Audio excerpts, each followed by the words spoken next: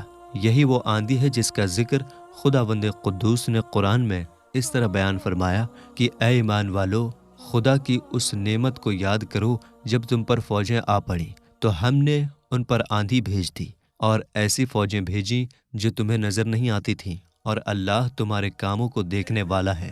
ابو سفیان نے اپنی فوج میں اعلان کروا دیا کہ راشن ختم ہو چکا ہے، موسم بہت خراب ہے اور یہودیوں نے ہمارا ساتھ چھوڑ دیا ہے، اس لیے اب گھیراؤ بیکار ہے۔ یہ کہہ کر اس نے کوچ کا نکارہ بجا دینے کا حکم دے دیا اور بھاگ نکلا۔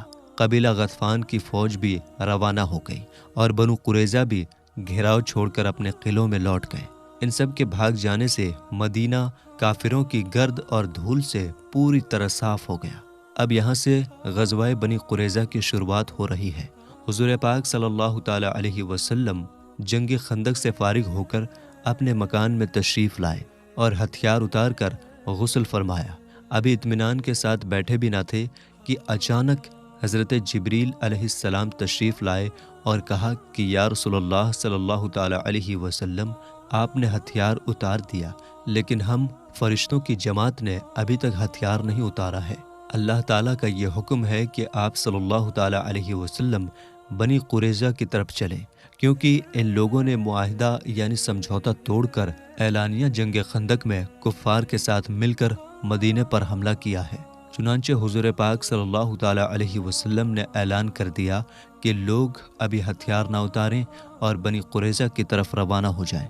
حضور پاک صلی اللہ تعالی علیہ وسلم نے خود بھی ہتھیار زیب تن فرمایا، اپنے گھوڑے پر جس کا نام لحیف تھا سوار ہو کر لشکر کے ساتھ چل پڑے اور بنی قریظہ کے ایک کنویں کے پاس پہنچ کر نزول فرمایا۔ بنی قریظہ بھی جنگ کے لیے پوری طرح تیار تھے۔ جب حضرت علی رضی اللہ تعالی عنہ ان کے قلعوں کے پاس پہنچے تو ان ظالم اور وعدہ توڑنے والے یہودیوں نے حضور پاک صلی اللہ تعالی علیہ وسلم کو معاذ اللہ گالیاں دیں۔ اس کے بعد حضور پاک صلی اللہ تعالی علیہ وآلہ وسلم نے ان کے قلعوں کا گھیراؤ فرما لیا اور لگ بھگ 1 مہینے تک یہ گھیراؤ جاری رہا۔ آخرکار یہودی تنگ آ گئے اور انہوں نے یہ درخواست کی کہ حضرت سعد بن معاذ رضی اللہ تعالی عنہ ہمارے بارے میں جو بھی فیصلہ کریں وہ ہمیں منظور ہوگا۔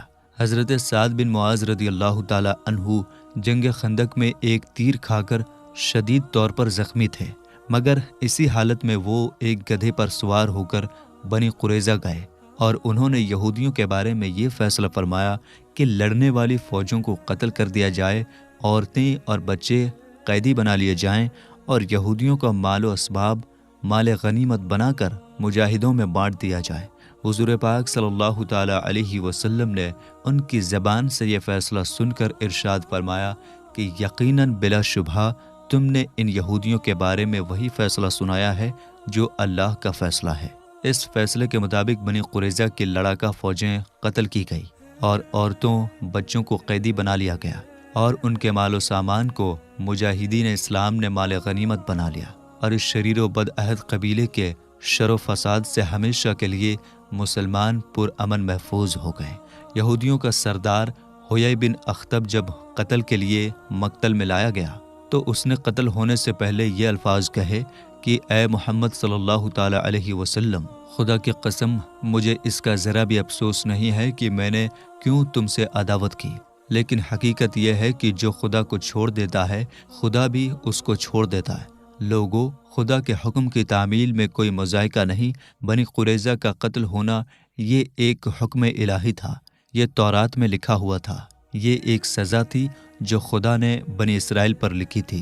یہ حیی بن اخطب وہی بدنصیب ہے کہ جب وہ مدینے سے جلا وطن ہو کر خیبر جا رہا تھا تو اس نے یہ معاہدہ یعنی سمجھوتا کیا تھا کہ نبی پاک صلی اللہ تعالیٰ علیہ وسلم کی مخالفت پر میں کسی کو مدد نہ دوں گا، اور اس عہد پر اس نے خدا کو ضامن بنایا تھا۔ لیکن جنگ خندق کے موقع پر اس نے اس معاہدے کو کس طرح توڑ ڈالا یہ آپ پیچھے سن چکے ہیں کہ اس ظالم نے تمام کفار عرب کے پاس دورہ کر کے سب کو مدینے پر حملہ کرنے کے لیے ابھارا، پھر بنو قریظہ کو بھی معاہدہ توڑنے پر اکسایا، پھر خود جنگ خندق میں کفار کے ساتھ مل کر لڑائی میں شامل ہوا۔ سن 5 ہجری کے کچھ اور اہم واقعات آپ سنیں۔ نمبر 1، اس سال حضور پاک صلی اللہ تعالیٰ علیہ وسلم نے حضرت بی بی زینب بنت جہش رضی اللہ تعالیٰ عنہا سے نکاح فرمایا۔ نمبر 2، اسی سال مسلمان عورتوں پر پردہ فرض کر دیا گیا۔ نمبر 3، اسی سال حد قذف، کسی پر زنا کی تہمت لگانے کی سزا اور لیان و زہار کے احکام نازل ہوئے۔ نمبر 4، اسی سال تیمم کی آیت نازل ہوئی۔ نمبر 5، اسی سال نماز خوف کا حکم نازل ہوا۔ تو میرے دوستو، ہم یہ امید کرتے ہیں کہ آپ کو ہماری آج کی یہ ویڈیو پوری طرح سمجھ میں آ گئی ہوگی اور آپ کا ایمان تازہ ہو گیا ہوگا۔ ملیں گے انشاءاللہ تعالیٰ اگلی ویڈیو میں۔ السلام علیکم، اللہ حافظ۔